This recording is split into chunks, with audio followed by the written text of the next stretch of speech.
عليه وسلم.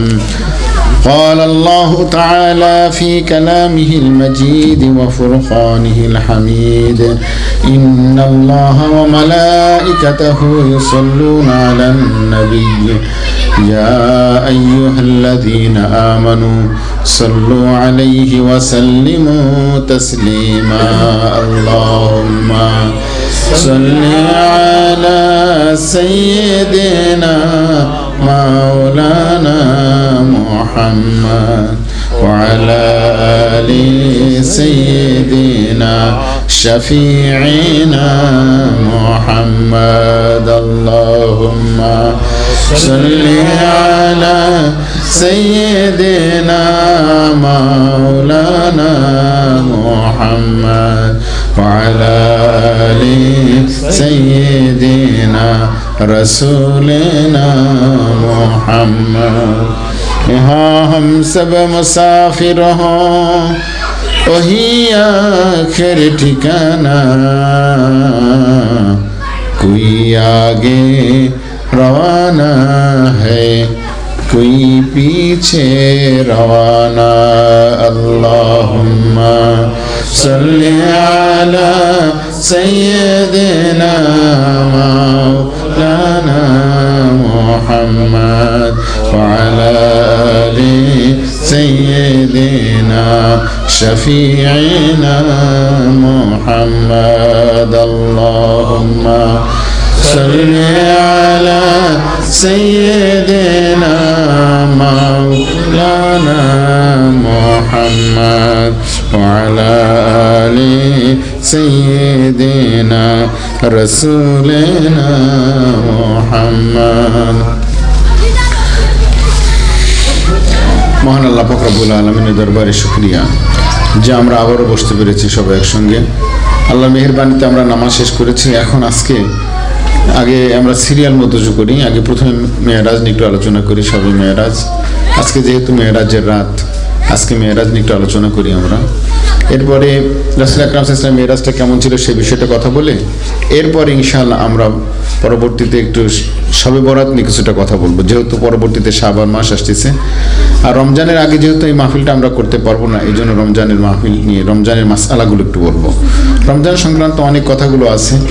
আল্লাহ জাল্লা শাহানু যদি আমাকে সুযোগ দেন, তৌফিক দেন, ইনশাআল্লাহ একটা বই আকার বের করব, আপনাদের হাতে একটা করে বই পৌঁছিয়ে দেবো ইনশাআল্লাহ আগামীতে। আল্লাহ পাক রব্বুল আলামিন আমাদের সবাইকে তৌফিক দান করুন। হাজিরিন, মেহরাজ এমন একটা জিনিস, রাসূল আকরাম সাল্লাল্লাহু আলাইহি ওয়াসাল্লামের জীবনে এটা ঘটেছিল। রাসূল আকরাম সাল্লাল্লাহু আলাইহি ওয়াসাল্লাম ছাড়া আর কারো ভাগ্যে এটা জোটেনি। রাসূলুল্লাহ সাল্লাল্লাহু আলাইহি ওয়াসাল্লামকে আল্লাহ পাক রব্বুল আলামিন এত কদর এবং মর্যাদা দিয়েছেন যে কদর এবং মর্যাদা আর কেউ পায়নি। এবং ওলামা একরামরা একথা বলেছেন যে এই মেরাজটা ঘটেছিল হলো রজব মাসে। এই জন্য সবাই বলেন যে ওই যে রমজান মাসের চেয়েও রজব মাসের মর্যাদা বেশি, কারণ এই দিনে আল্লাহ পাক রব্বুল আলামিন তার হাবিবকে তার সঙ্গে সাক্ষাতের জন্য নিয়ে গেছে। তা হাবিব পাক সাল্লাল্লাহু আলাইহি ওয়াসাল্লামের সাক্ষাতের জন্য, আল্লাহর সাক্ষাতের জন্য যেই মাসটা নির্ধারিত করেছেন সেই মাসটাই তো সবচেয়ে বেশি মর্যাদাবান হওয়ার কথা। রমজান মাস আমরা যারা উম্মত আছি আমাদের জন্য হলো ফজিলতওয়ালা। কারণ কি? এটা আমাদের জন্য। কারণ হলো আমরা একটা আমল করলে আল্লাহ সে আমলের 70 গুণ বাড়ায় দেন, এটাই তো করে দেন নাকি? কিন্তু এটা হলো আপনার আল্লাহ পাক রব্বুল আলামিনের কাছে এটা তো হলো বান্দার জন্য হলো গনিমত রমজান মাস। কিন্তু যারা বান্দা না, আল্লাহ পাক রব্বুল আলামিনের জন্য কোনটা? আল্লাহ জাল্লা শাহানুর কাছে আল্লাহ পাক রব্বুল আলামিন তার হাবিবের সঙ্গে নিজের সাক্ষাতের জন্য যেই মাসটাকে চয়েস করছেন সেটা তো আরও বেশি মর্যাদাবান। কি বলেন? এই জন্য ওলামা একরাম, আউলিয়া একরাম বলেছেন এই কথাটা যে রমজান মাস এটা যেরকমভাবে অত্যন্ত মর্যাদাবান এটা বান্দার জন্য, কিন্তু তার চেয়ে সবচেয়ে বেশি মর্যাদাবান হলো রজব মাস, যেহেতু এই মাসে আল্লাহ পাক রব্বুল আলামিন তার হাবিবকে নিজের কাছে ডেকে নিয়েছিলেন। হাজিরিন, এই রজব মেরাজের ঘটনাটা দুই ভাগে বিভক্ত। একটা হলো জমিনের উপরে ভ্রমণ। জমিনের উপর ভ্রমণটা কখন? হযরত রাসূলুল্লাহ সাল্লাল্লাহু আলাইহি ওয়াসাল্লাম, এই যে আমরা কাবাঘর দেখি না, কাবাঘর, এই কাবাঘর এখান থেকে শুরু করছেন সফর। এখান থেকে শুরু করে এই যে বর্তমান ফিলিস্তিনে যে বাইতুল মুকাদ্দাস আছে, বাইতুল মাকদাস অথবা বাইতুল মুকাদ্দাস দুই রকম বলতে পারেন। মুকাদ্দাস, মাকদাস, মাকদিস বলা যেতে পারে। 3 রকমের শব্দটা উচ্চারণ করা যেতে পারে। তা আমাদের সাধারণত মুকাদ্দাস, বাইতুল মুকাদ্দাসই বেশি বলে থাকি, কি এইভাবে বললাম। তাহলে নবীজির একটা ভ্রমণ ছিল, হলো যে রাসূল আকরাম সাল্লাল্লাহু আলাইহি ওয়াসাল্লাম এই বাইতুল্লাহর চত্বর থেকে শুরু করে তিনি ফিলিস্তিনের বাইতুল মুকাদ্দাস পর্যন্ত গেলেন। এই যে একটা সফর করলেন, এই একটা সফর, এটা ছিল জমিনের সফর। এটা ছিল রাতের বেলায়, এই জন্য এটাকে বলা হয়েছে ইসরা। ইসরা বলা হয় হলো রাতের সফরকে। আর যখনই বাইতুল মুকাদ্দাসে গেলেন, বাইতুল মুকাদ্দাস যাওয়ার পর সেখান থেকে আবার রাসূলুল্লাহ সাল্লাল্লাহু আলাইহি ওয়াসাল্লাম সফর শুরু হয়ে গেল একদম আরশে আজিম পর্যন্ত। তো সেটা ছিল হলো আপনার উপরের দিকে ওটা আরোহণ। উপরে আরোহণকে আরবিতে বলা হয় উরুজ, আরাজা ইয়া আরুজু, উরুজ। আর এই উরুজ শব্দটাকেই বলা হয়েছে মেরাজ। মেরাজ শব্দের অর্থ মূলত হলো সিঁড়ি, উপরে ওঠার ধাপ, যা দিয়ে উপরে ওঠে। তো উপরে ওঠে কিসের উপর দিয়ে? সিঁড়ির উপর দিয়ে। মূলত মেরাজ শব্দের আসল অর্থ যদি শাব্দিক অর্থ হলো সিঁড়ি। কি কথা বুঝতে পেরেছেন? তো যাই হোক, রাসূলুল্লাহ সাল্লাল্লাহু আলাইহি ওয়াসাল্লামের ঘটনাকে বলে সিঁড়ি। তাহলে ঘটনাটা 2 রকম, 2 দিক দিয়ে। তো একদিন এই যে প্রথম যে ঘটনাটা ঘটলো, শুরু হলো বাইতুল্লাহ চত্বর থেকে। কিভাবে শুরু হলো? যে আপনারা যারা বাইতুল্লাহ শরীফে গিয়েছেন তারা দেখেছেন যে হজরে আসওয়াদ যেদিকে, যেখানে মানুষ চুমু খাচ্ছে, ওই দিক আর ওই দিক থেকে আরেকটু সামনে দূরে কিছু দূর ফাঁকে ছিল হলো উম্মে হানির ঘর। মানে হজরে আসওয়াদ আর কাবা ঘর এর মাঝখানে ছিল। তো কেউ কেউ বলেছেন রাসূল আকরাম সাল্লাল্লাহু আলাইহি ওয়াসাল্লাম উম্মে হানির ঘরে ছিলেন, কেউ কেউ বলেছেন হজরে আসওয়াদের কাছে ছিলেন। ওই ঘটনার হলো ওই মাঝখান দিয়ে কোনো এক জায়গায় ছিলেন। রাসূল আকরাম সাল্লাল্লাহু রাতের বেলা ওই কাবা শরীফের চত্বরে একটু ঘুমিয়েছিলেন। পরপর 3 দিন 3টা ফেরেশতা এসেছে, 3 জন ফেরেশতা একসঙ্গে এসেছে। এটা আপনার সুবুলুল হুদা ওয়ার রাশাদ ফি সিরাতি খায়রিল ইবাদ একটা কিতাব আছে, অনেক বড়।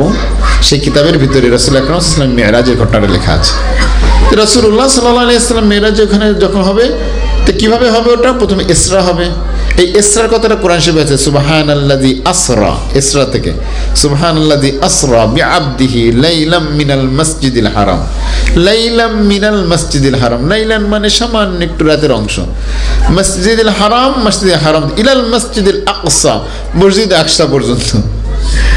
ওই আল্লাহ পবিত্র, আল্লাহ এখানে নিজেকে পবিত্র ঘোষণা করলেন আগে, যে আল্লাহ কখনো কোনো দোষে দোষী না, তোমরা যত দোষ মনে করো কোনো দোষে দোষী না। সুবহানা, আল্লাহ অনেক পবিত্র। আল্লাযী আসরা বিআবদিহি, যিনি তার বান্দাকে ইসরা করালেন, রাতের বেলায় ভ্রমণ করালেন, লাইলান সামান্য একটু রাতের অংশ। এখানে আল্লাইল বলেন, এখানে লাইলান শব্দ বলছেন। হ্যাঁ, আনার কারণে কি বোঝা গেছে? লাইলান শব্দ বোঝা গেছে একটুখানি রাত, পুরো রাত লাগ দরকার হয়নি। কোত্থেকে সফর করেন? মিনাল মসজিদিল হারাম ইলাল মসজিদিল আকসা। মসজিদে হারাম মানে কাবা ঘর, মসজিদে হারাম থেকে মসজিদে আকসা পর্যন্ত। মসজিদে আকসা কোনটা? বাইতুল মুকাদ্দাস। হ্যাঁ, সুবহানাল্লাযী আসরা বিআবদিহি লাইলা মিনাল মসজিদিল হারাম ইলাল মসজিদিল আকসা আল্লাযী বারাকনা হাওলাহু। আল্লাহ বলতেছেন ওই মসজিদে আকসা হলো এমন জিনিস যার আশেপাশে আমি অনেক বরকত দিয়ে রাখছি। লিনুরিয়াহু মিন আয়াতিনা, আমি আমার নবীজিকে কিছু আয়াত নিদর্শন দেখাতে চাই। আল্লাহ পাক রব্বুল আলামিন তার হাবিবকে অনেক নিদর্শন দেখাবেন। দেখেন, প্রত্যেকটা জায়গায়, সব জায়গায় যত জায়গা আছে, কোনো একজন মানুষ তাকে যোগ্য করার জন্য নানা রকমের অভিজ্ঞতা তাকে দেওয়া হয়, নানা রকমের অভিজ্ঞতা। যে এই লোকটা সাধারণত অমুক কাজ করবে, তাকে একটু ট্রেনিং দেই, একটু যোগ্য করি, নানা রকম যোগ্যতা দেয় না? রাসূল আকরাম সাল্লাল্লাহু আলাইহি ওয়াসাল্লামকে আল্লাহ পাক রব্বুল আলামিন সমস্ত জিনিসকে সচক্ষে দেখায় এতটা যোগ্য করে তুললেন যে রাসূল আকরাম সাল্লাল্লাহু আলাইহি ওয়াসাল্লাম সবচেয়ে বেশি ইলমওয়ালা হলেন। তাই আল্লাহ রাসূল সাল্লাল্লাহু আলাইহি ওয়াসাল্লাম তিনি কি করলেন? জিবরাইল আলাইহিস সালাম, মিকাইল আলাইহিস সালাম, ইসরাফিল আলাইহিস সালাম, 3 জন আসছে। প্রথম রাত্রে এসে একজন আরেকজনের সাথে কথা কইতেছে, মানে আগে থেকে কিছু পরামর্শ করে আসছে। পরামর্শ করে আসার কারণে আজকে এসে বলতেছে এই তো এই হুয়া হুয়া, হুয়া হলো আরবি শব্দ, হুয়া মানে ইনি তিনি, এইটি এনেই দিয়েছে, বুঝলেন নাই?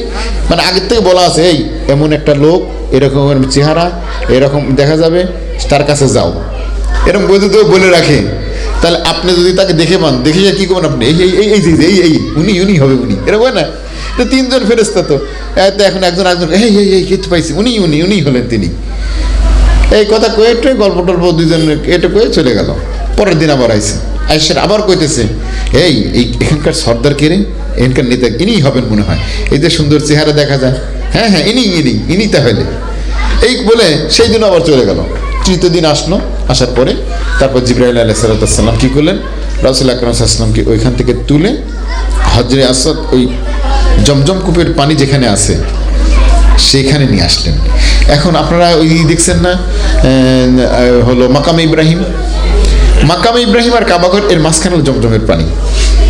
আপনারা যারা এখন হজ করতে যাবেন দেখবেন ওখানে একটা স্টিলের পাত আছে এরকম বড়, এই চার কোণ আছে করে ওখানে একটা গোল মতো দেওয়া আছে, ওখানে একটা স্টিলের পাত আমরা তাও কষানে দেখতে পান, ওইটা হলো জমজমের মুখ, আগে ওখানে ছিল। এখন তো বড় পরিধি হয়ে গেছে, যার কারণে বিশাল জায়গা নিয়ে তোয়াফ করে। আর আগে তো অল্প একটু জায়গার কাছে তোয়াফ করতো মানুষ, কথা বুঝছেন? আগে তোয়াফ করতো কাছাকাছি, এই জন্য জমজম কূপ ওখানে সাথে থাকলে হতো না। আর এখন জমজম কূপ মানুষের পায়ের তলে, কারণ ওর উপর দিয়ে ছাদ বানাই দিয়েছে, তলের কূপ রয়েছে, উপর দিয়ে মানুষ হাঁটতেছে, স্তব করতেছে। তো ওখানে গেলে আপনারা ওই মাকাম ইব্রাহিমের কাছে দেখতে পাবেন। তো রাসূল আকরাম সাল্লাল্লাহু আলাইহি ওয়াসাল্লাম ওখানে আসলেন। আসার পরে জিবরাইল আলাইহিস সালাম ওপেন হার্ট সার্জারি করলেন, একদম গলার সুগরাতুন নাহা, কণ্ঠের এইখানে যে একটা চিকন ফোঁটা আছে এখান থেকে শুরু করে একদম পেট পর্যন্ত ফেলে ফেললেন। হযরত মিকাইল আলাইহিস সালাম ওনার কাজ ছিল খালি জমজমতে পানি তুলে নিয়ে এসে দেওয়া।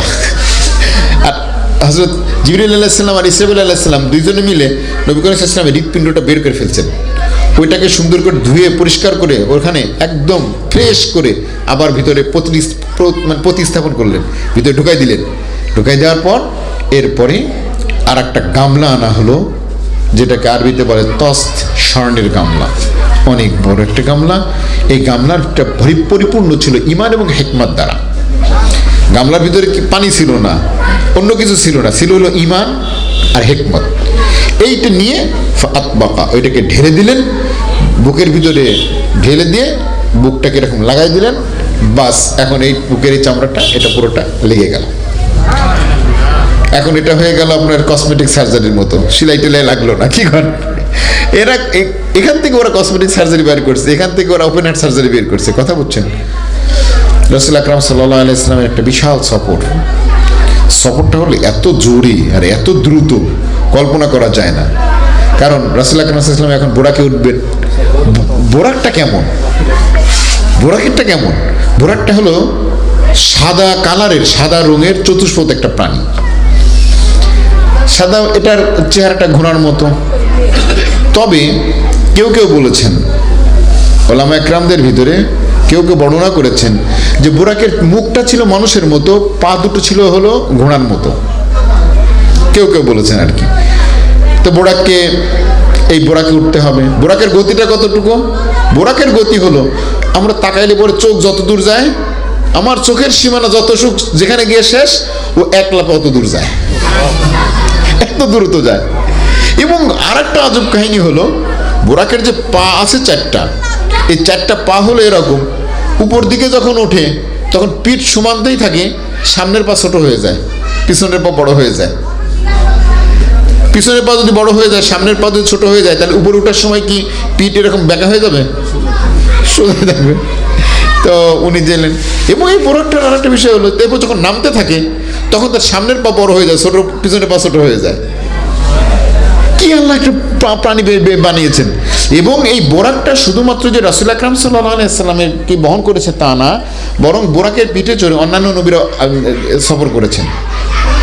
যেমন আদম আলাইহিস সালাম সেই শ্রীলঙ্কা থেকে মক্কা শরীফে চলে যেতেন মুহূর্তের মধ্যে।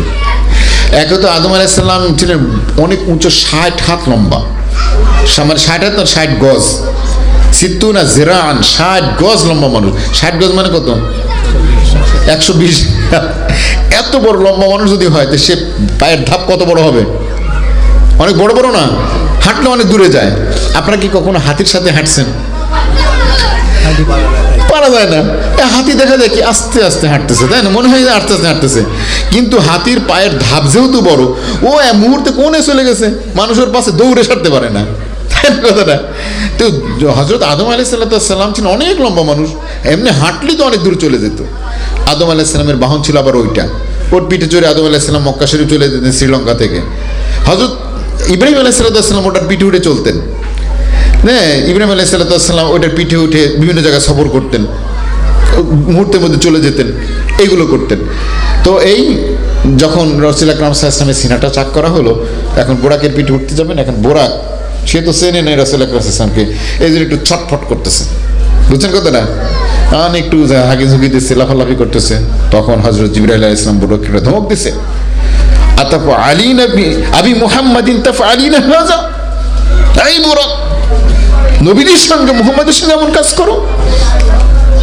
মা রাকিবাকা খালকুন আকরামা আলাল্লাহি মিনহু, মনে রাখবা এই মুহাম্মদ তার চেয়ে কোনো সম্মানী ব্যক্তি এমন নাই যে তোমার পিঠে আজ পর্যন্ত আরোহণ করেছে, তার চেয়ে সম্মানী কোনো ব্যক্তি নেই, তিনিই সবচেয়ে শ্রেষ্ঠ এবং সম্মানী ব্যক্তি, তোমার পিঠে আরোহণ করেছে। তো হযরত জিবরিল আলাইহিস সালাম রাসূল আকরাম সাল্লাল্লাহু আলাইহি ওয়াসাল্লামকে নিয়ে উঠলেন। ওঠার পরে এখন বোরাক তো দৌড় দেবে, বোরাকের এত দ্রুত গতি, বাসের ছাদের উপরে যদি কেউ বসে থাকে আর বাস যদি জোরে চলে, যে বাতাসে কাপড় চোপড় উড়াই নিয়ে যায় না, মাথার টুপি উড়াই নিয়ে যাবে, দম আটকে আসার মতো হয়ে যায়, তাই না? আর সেই বোরাক চোখের গড়ি যেখানে শেষ, এক লাফে যাবে তত দূর, তার গতিটা কতটুকু হতে পারে? এত দ্রুত গতি সম্পূর্ণ একটা প্রাণীর উপরে হযরত রাসূল আকরাম সাল্লাল্লাহু আলাইহি ওয়াসাল্লাম সফর করবেন, এই জন্য তার হার্ট একটু সেরকম হওয়া লাগবে না, তার কলবটা সেরকম হওয়া লাগবে না? এই জন্য আল্লাহ পাক রব্বুল আলামিন ওপেন হার্ট সার্জারি করে সেটাকে পরিচ্ছন্ন করে তার ভিতরে পাওয়ার দিয়ে, শক্তি দিয়ে এমন একটা সিস্টেম করে দিলেন যে এখন আমার নবী সফর করবে, সারা দুনিয়া পার হয়ে যাবে এবং যেখানে মানুষ উঠতে পারে না সেখানে যাবে এবং আসমান ভেদ করে চলে যাবেন আর এক আসমানে, এক আসমান থেকে আর এক আসমানে যাবেন, কোনো রকমের কোনো কষ্ট বা ক্ষতি হবে না তার, এরকম পাওয়ার দিয়ে দিলেন। এরপর রাসূল আকরাম সাল্লাল্লাহু আলাইহি ওয়াসাল্লাম তো এখন চলা শুরু করলেন। ডান পাশে, এক পাশে জিবরাইল আলাইহিস সালাম আর আরেক পাশে মিকাইল আলাইহিস সালাম, দুইজন দুই পাশে দাঁড়ায় আছেন। ওই বোরাকের যে পাদানি আছে না, জিনপুষের উপরটাকে পাদানি, এখানে দাঁড়িয়ে ধরে আছেন। জিবরাইল আলাইহিস সালাম করছেন কি, বোরাকের লাগাম ধরে রাখছেন, আর হযরত মিকাইল আলাইহিস সালাম করছেন কি, ওই যে পিছনে যে জিনপোস্ট আছে, জিনপোস্টটা ধরে রাখছেন। দুজন এখন সমান গতিতে কঠিনভাবে চলছে।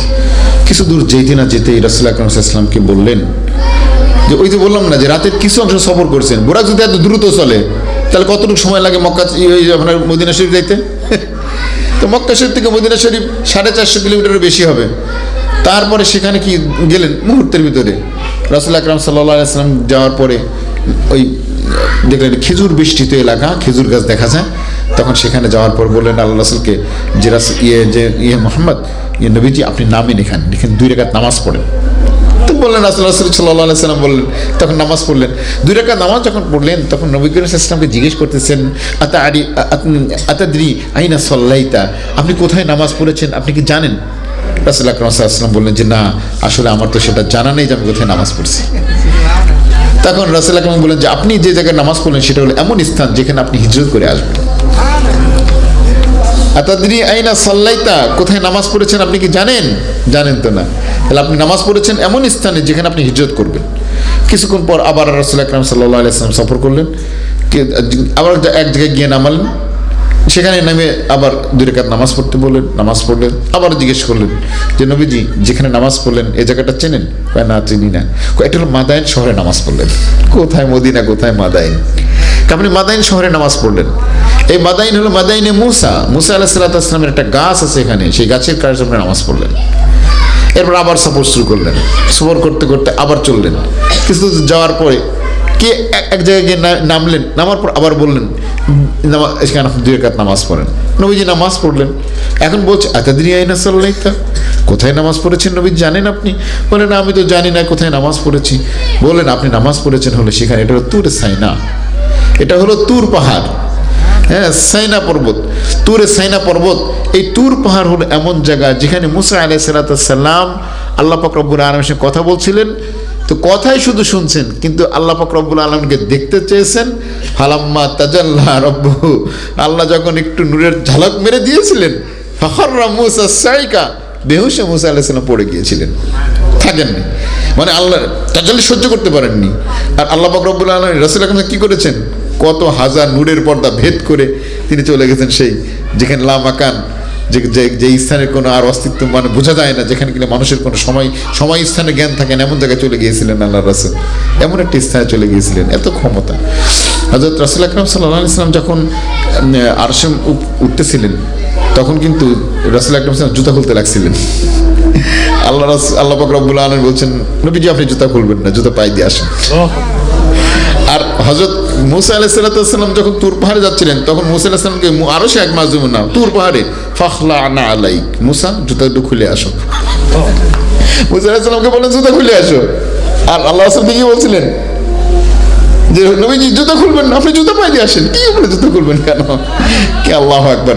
রাসূল আকরাম সাল্লাল্লাহু আলাইহি ওয়াসাল্লামের কদর আর মর্যাদা দেখে এত বেশি বোঝানো হয়েছে যেটা কল্পনা করা যায় না। হাজিরিন, এরপর রাসূল আকরাম সাল্লাল্লাহু আলাইহি ওয়াসাল্লাম ওখান থেকে যাচ্ছিলেন। কিছু দূর যাওয়ার পরে রাসূল আকরাম সাল্লাল্লাহু আলাইহি ওয়াসাল্লাম দেখলেন যে কিছু অট্টালিকা দেখা যায়। সেখানে এক জায়গায় নামাজ পড়তে বললেন, নামাজ পড়লেন নবী করিম সাল্লাল্লাহু আলাইহি ওয়াসাল্লাম। তারপর জিজ্ঞেস করলেন, আপনি কোথায় নামাজ পড়লেন, এই জায়গাটা চেনেন? কয় না, চিনি না। এই জায়গাটা হলো সেই জায়গা যেই জায়গায় হযরত ঈসা আলাইহিস সালাম জন্মগ্রহণ করেছেন। এই জায়গাটাকে বলা হয় বাইতুল লাহম, যেটাকে ইংরেজরা বলে বেতেলহাম। ইংরেজরা বলে বেতেলহাম, আর আরবি শব্দ হলো বাইতুল লাহম। এই বাইতুল লাহম, যেটা ইংরেজরা বলে বেতেলহাম, এখানে গেলেন। এরপর রাসূল আকরাম সাল্লাল্লাহু আলাইহি ওয়াসাল্লাম কিছু জিন জাতি দেখতে পেলেন। রাসূল আকরাম সাল্লাল্লাহু আলাইহি ওয়াসাল্লাম এর পিছু ধাওয়া করছে জিনেরা, যে এরা নবী করিম সাল্লাল্লাহু আলাইহি ওয়াসাল্লাম একটা আগুনের মশাল নিয়ে নবীজির পিছু ধাওয়া করছে। সাহস কত জিনদের! তখন জিবরিল আলাইহিস সালাম দেখলেন যে নবী করিম সাল্লাল্লাহু আলাইহি ওয়াসাল্লাম ওদের দিকে তাকাচ্ছেন। বললেন যে ইয়া রাসূলুল্লাহ, হে মুহাম্মদ, আমি কি আপনাকে এমন কিছু শিখিয়ে দেবো কিনা, এমন কিছু দোয়া শিখিয়ে দেবো কিনা যেই দোয়াগুলো পড়লে এই জিনেরা দূরীভূত হয়ে যাবে, ওদের হাতের মশাল পড়ে যাবে? বা হ্যাঁ, একটু শিখিয়ে দিন। এই দোয়াটা আমরা পড়লে আমরা একটু ফায়দা পাবো। দোয়াটা আমি এখানে লিখে আনছি। আউযু বিওয়াজহিল্লাহিল কারীম ওয়া বিকালিমাতিল্লাহি তাম্মাতি আল্লাতী লা ইউজাবিজুহুন্না বাররুন ওয়ালা ফাজিরুন মিন শাররি মা ইয়ানজিলু মিনাস সামাই ওয়া মা ইয়ারজু ফিহা ওয়া মিন শাররি মা যারাআ ফিল আরদ ওয়া মা ইয়াখরুজু মিনহা ওয়া মিন শাররি ফিতানিল লাইলি ওয়ান নাহার ওয়া মিন কুল্লি তারিকিন ইল্লা তারিকান ইয়াতরুকু বিখাইরিন ইয়া রহমান। এইটা হলো আপনার দোয়াটা। এটা দোয়াটা যদি আপনি পড়তে পারেন, আপনার পড়ার মতো সুযোগ থাকে, আরবি পড়া জানেন আপনি, তাহলে এই দোয়াটা লিখে নিয়ে আপনি যখন দেখবেন যে কেটা যেন পিছে পিছে হাঁটে রে, কেমন কেমন লাগে রে, ঘরের ভিতর কে যেন আসছে, কি যেন মনে হইতেছে, ওই কিরা যেন চালের উপরে করকর করকর করতেছে, এরকম মনে হয় না অনেক সময়? কোনো কথা নেই, দোয়াটা পড়বেন, পড়ার বাস একবার পড়ছেন তো ওই চালের উপর খরখর করা আর পিছে পিছে হাঁটা আর সব শেষ। কিন্তু ব্যাপার হলো কি, আমরা ওই যাই হুজুর কাছে একটু তাবিজ দেন, একটু দোয়া করেন। তাবিজের প্রতি মানুষের অনেক বিশ্বাস, তাবিজ নেওয়া এটা জায়েজ, কিন্তু তাই বলে অর্থ এই না যে তাবিজ আপনার সব কিছু। মাথায় রাখতে হবে জিনিসটা, কাজ করে কে? আল্লাহ কাজ করে। কি কথা বুঝতে পারছেন? কাজ করে হলো আল্লাহ। এই জন্য আপনি এই কথা ভাববেন না যে না ওই তাবিজ নিছি, তাবিজের দ্বারা এটা হয়েছে। হ্যাঁ, তাবিজের একটা তাসির আল্লাহ লিখেছেন, সব কিছুর একটা তাসির আছে। হাতের উপর পানি ঢালে ঠান্ডা লাগে, আগুনের ভিতর হাত দিলে গরম লাগে, সব কিছুর একটা প্রভাব আছে না? সব কিছু একটা প্রভাব আছে, এই দোয়ার একটা প্রভাব আছে। ওরকম একদিন এক হুজুর দোয়া করেন তো, তাকে জিজ্ঞেস করছে একজনে, হুজুর এই দোয়া পরে আলহামদুলিল্লাহ ছুকে ফু দিলেন, কি হয় কি?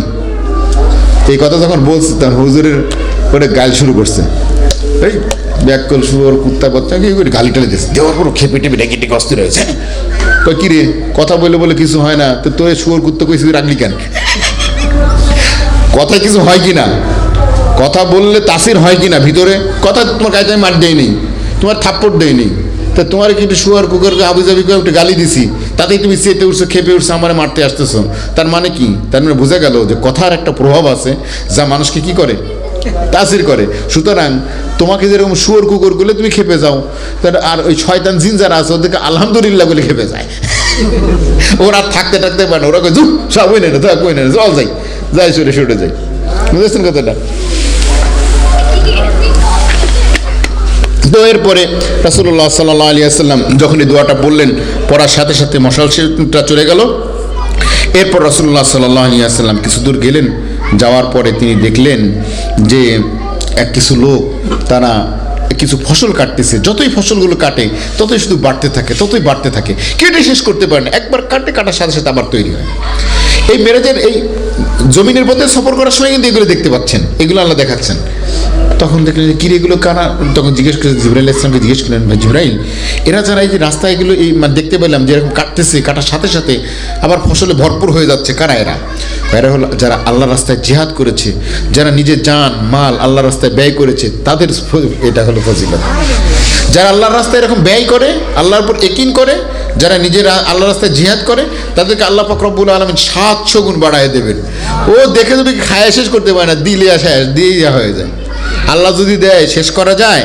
অনেক সময় আছে না যে একটা গাছে এত আম ধরছে খায় শেষ করতে পারতেছে না, এরকম হয়ে ওঠে না?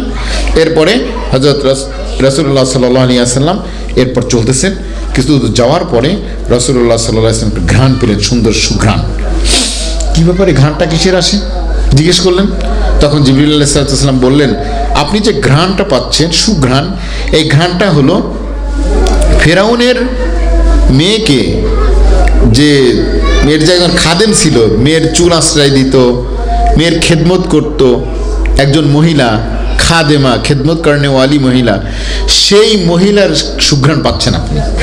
কয় ঘটনা কি আপনারা জানেন এই ঘটনাটা? হ্যাঁ, ফেরাউনের, ওই যে বললাম না যে নতুন কিছু শিখবেন আপনারা। ঘটনাটা হলো যে ফেরাউনের মেয়ের খেদমত করার জন্য একজন মহিলা ছিল। কি করতো? ফেরাউনের মেয়ে গোসল করে আসছে, তার কাপড় চোপড় ধুয়ে দেবে, মেয়েটার চুল আশ্রয় দেবে, তার সাজুগুজু করাই দেবে, মাথায় তেল দেবে, ইত্যাদি ইত্যাদি। তো একদিন ফেরাউনের মেয়ে গোসল টোসল করে ছাদের উপর বসছে, তো ফেরাউনের মেয়ে চুল আশ্রয় দিচ্ছে, মহিলাটা চুল যখন আশ্রয় দিচ্ছে, দেওয়ার সময় চিরুনিটা হঠাৎ করে পড়ে গেছে হাতের থেকে। তখন ওই মহিলাটা, যাই মহিলাটা খাদেম, সেও কি বলতেছে বিসমিল্লাহ কয়ে চিরুনিটা উঠাইছে, সাথে আর একটা কথা বলছে, তাইসা ফেরাউন, ফেরাউন ধ্বংস হোক। যখন কথাটা বলছে, ফেরাউনের মেয়ে খুব রেগে গেছে না, তখন বলছে, আল্লাহ কি রব্বুন গায়রা আবি, আমার বাবা ছাড়াও কি তোমার কোনো রব আছে? মহিলা দৃঢ়তার সাথে, হ্যাঁ তুমি ইচ্ছা, তোমার বাবা ছাড়াও রব আছে। মনে রাখবা রব্বি ও রব্বু কি আল্লাহ, মনে রাখবা আমার এবং তোমার সবার রব হলো আল্লাহ, তোমার বাবা কিছুই না, রব টব কিছুই না। ইমান দেখছেন কাকে বলে? ইমানি মজবুতি কেমন ছিল যখন এই কথাটা বলছে। বলার পরে এখন ফেরাউনের মেয়ে তো আতে ঘা লাগছে, জানে এত বড় কথা আমাকে এরকম বললো। তখন ফেরাউনের মেয়ে কি করলো, যে বাবার কাছে বলে দিল। বাবার কাছে বলার পর তখন ফেরাউনের বাবা মানে ফেরাউন এই মহিলাকে ডাকছে।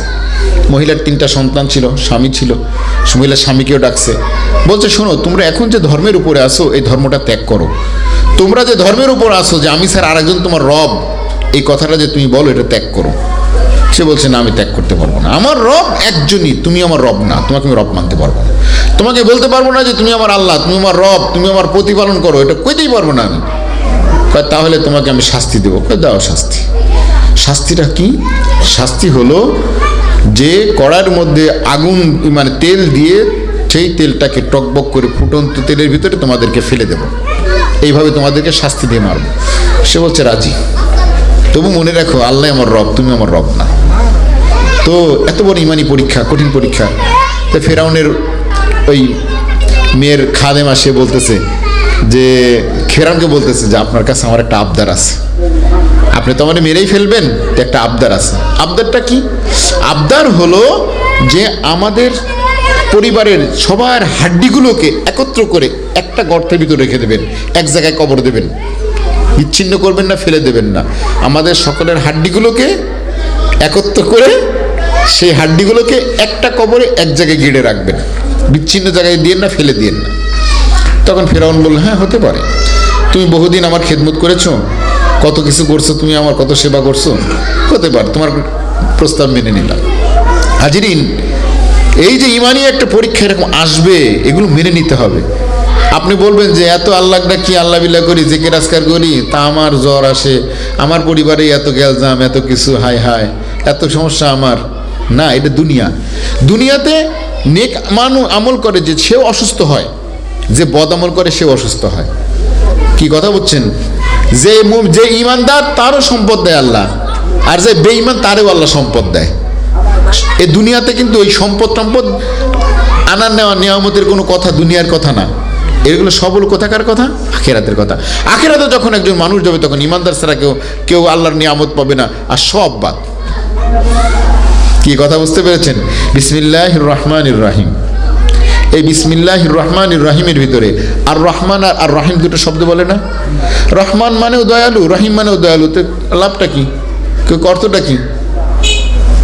রহমান এবং রহিম দুইটা শব্দ আনছেন আল্লাহ, আল্লাহর নামে শুরু করতেছি, যেই আল্লাহ দয়ালু, দয়ালু, তো দুইবারই বললাম দয়ালু, লাভটা কি? আর রহমান আর রহিম বললেন কেন? আর রহমান মানেও দয়ালু আর রহিম মানেও দয়ালু, তাহলে এখানে কি বোঝানো হয়েছে? আরে রহমান দ্বারা বোঝানো হয়েছে যে আল্লাহ আখিরাতে শুধুমাত্র মুমিনদেরকেই নিয়ামত দেবেন, আর কাউকে দেবেন না। আর রহিম দ্বারা বোঝানো হয়েছে যে দুনিয়াতে আল্লাহ পাক রব্বুল আলামিন কাফের, মুশরিক, মুমিন, মুসলমান সবাইকেই নিয়ামত দেবেন। কি কথা বলছেন? এখানে আল্লাহর দয়াটা এরকম, এই জন্য এই কথাটা বলা হয়েছে। যাই হোক, পরবর্তীতে ফিরআউন ঠিকই এদের একজনকে নিক্ষেপ করতে লাগলো। এর মধ্যে যে ঘটনা ঘটলো সেখানে হলো একজন, ওই ফিরআউনের যে ছোট বাচ্চাটা ছিল, ওই মহিলাটার ছোট বাচ্চাটা যে নাকি দুধের বাচ্চা, এই বাচ্চাটাকে যখন ফেলতে গেছে তখন ওই মহিলা একটু মুন্ডা একটু কাবু হয়ে আইছে। ছোট বাচ্চা সে আগুনের ভিতরে ফেলে দেবে টকবগে এর মধ্যে, তখন তার একটু কষ্ট লাগতেছে। ভাই চেয়ার আছে, চেয়ারে বসতে পারবেন আপনি, কারো সমস্যা থাকলে চেয়ারে বসতে পারবেন, পাশে চেয়ার আছে। তো পরবর্তীতে কি করলো, এখন এই আপনার ফেলে দেবে।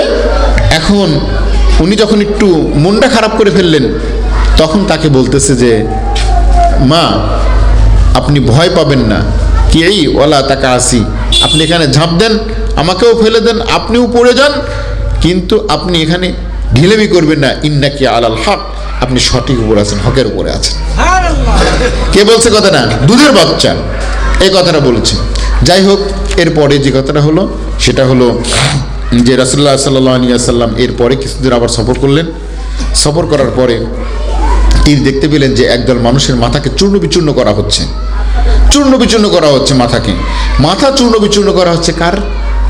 তখন নবী করিম সাল্লাল্লাহু আলাইহি ওয়াসাল্লাম যখন জিজ্ঞেস করলেন তখন বললেন যে এ সকল ওই ব্যক্তি যারা নামাজে অলসতা করতো, নামাজ দুনিয়াবি কাজকে প্রাধান্য দিত নামাজকে বাদ দিয়ে। আরে এখন কাজ করতেছি, এখন দোকানদারি করতেছি, এখন নামাজ পড়বো না, আরে এখন আমার কাজ আছে, কাজ করি আগে, এখন মেহমান আইসে মেহমানদারি করি আগে, নামাজ পড়ে আগে, আমার কাজ তারপরে মেহমানদারি, মানে নামাজকে পরে রেখে আগে মেহমানদারি নিয়ে আগে ব্যস্ত, দুনিয়াবি কাজ নিয়ে আগে ব্যস্ত। এই জন্য বলছে যে এই দুনিয়াবি কাজ নিয়ে যে সকল লোক ব্যস্ত ছিল নামাজের মধ্যে, তাদের শাস্তি হলো এইটা, যে মাথা চূর্ণ বিচূর্ণ করে দেওয়া হচ্ছে। এরপরে রাসূলুল্লাহ সাল্লাল্লাহু আলাইহি ওয়াসাল্লাম দেখলেন যে কিছু লোক যারা যাচ্ছে, সফর করতেছে, তাদের গায়ের পোশাকের তালি দেওয়া এবং তাদেরকে কুকুর মানে ভেড়া, ছাগল এদেরকে যেভাবে তাড়িয়ে নিয়ে বেড়ানো হয় এরকম করে তাড়ায় নিয়ে যাচ্ছে, এদের গায়ের পোশাকগুলো তালি দেয়া। কি ব্যাপার, এরা কারা? এরা হলো ওই সকল ব্যক্তি যারা মালের জাকাত দিত না। আজকে তাদেরকে দেখানো হচ্ছে যে তোরা তালি দেওয়া পোশাক পরা, আর তোদের মর্যাদা এতই খারাপ যে তোদেরকে এই যে ছাগল ভেড়ার মতো করে তাড়ায় নেওয়া হচ্ছে। এ হলো তাদের অবস্থা। এরপরে রাসূলুল্লাহ সাল্লাল্লাহু আলাইহি ওয়াসাল্লাম কিছু যাওয়ার পরে দেখলেন যে একটা ডেকচিতে সুন্দর সুস্বাদু খাবার আছে, মানে গোশত, আর পাশে আর একটা জায়গায় একটা মরা প্রাণী পড়ে আছে, পচে গেছে। একদল মানুষ এই তরুতাজা রান্না করা গোশত বাদ দিয়ে ওই পচা প্রাণীর গোশত খাচ্ছে। তখন বলে কি ব্যাপার, এরা কারা? তো বলছে এরা হলো ওই সকল ব্যক্তি যারা কি করত, যারা নিজের হালাল স্বামীকে রেখে, ওই সকল মহিলারা যারা নিজের হালাল স্বামীকে রেখে পরপুরুষের কাছে গিয়ে নিজের লালসা পূরণ করত, আর এখানে ওই সকল পুরুষ যারা নিজের হালাল স্ত্রীকে রেখে অন্য মহিলার কাছে চলে যেত, অর্থাৎ তারা জেনে ব্যভিচারে লিপ্ত থাকতো। আর যেদিন এখানে কিন্তু জেনে ব্যভিচারের বিষয়টা খুব কঠিন। মানুষ এখন এমন আছে, কিছুতে কিছু না হলে আগে তালাক করে তালাক দিয়ে ফেলে, তারপর আবার সেই তালাকপ্রাপ্তা মহিলারে সেই বউটারে আবার ঘরে রাখছে, ঘরে যে রাখছে এখন দুনিয়ার সমাজের মানুষ জানে যে এরা স্বামী স্ত্রী, আসলে মূলত স্বামী স্ত্রী আর না, এরা কিন্তু তালাক হয়ে চলে শেষ। এরা এখন যে ঘরের ভিতর রয়েছে, সারাদিন দেখা হচ্ছে তাও কবিরা গুনাহ হচ্ছে, আর জিনার অবস্থায় আছে। লা ইয়াজনি জানি হিনা